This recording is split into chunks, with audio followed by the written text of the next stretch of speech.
Wisconsin is a mess. I mean, they are an absolute mess, aren't they? They are, and long conversations today with Luke Fickell and with his staff. You know, Wisconsin has been, in a lot of respects, you think about, overall success stories without having won a national championship, but really overall success stories over the last quarter of a century, when Barry, got that thing going in the early 2000s, late 90s, early 2000s. And it didn't seem to matter whether Bielema was the coach, whether Paul Chryst was the coach. They were a team that consistently went out and won 9 or 10 games. Now, I think that it's interesting what happens in we talk often about all the issues with fans, whether it's over what's happened at Penn State or Florida, or notably the people that are on firing watches in places like Auburn, Alabama, and Baton Rouge, Louisiana.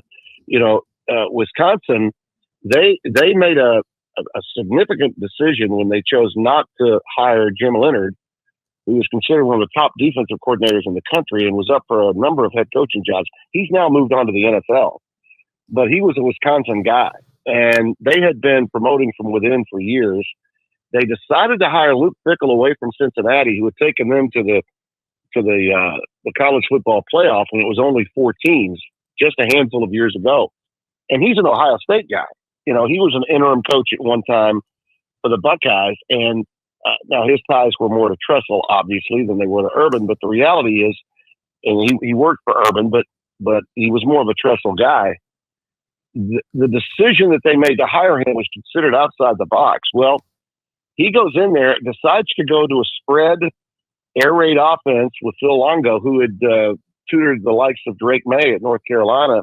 And everyone thought, oh, wow, we're going to get away from the run, stop the run, and play really good defense and win close games. And the reason was because fans there were just tired of winning the Western Division, going to the Big Ten championship every year, and getting their clocks cleaned by either Ohio State or Michigan, which seemed to be what was going on. Well, he comes in, changes the offense, and then about halfway through last season, after his 3rd straight quarterback had been hurt and out for the year, he basically said, okay, we got to go back to what we know. And now the fans there are every bit as much on his doorstep in Madison as they are at places like Auburn and Baton Rouge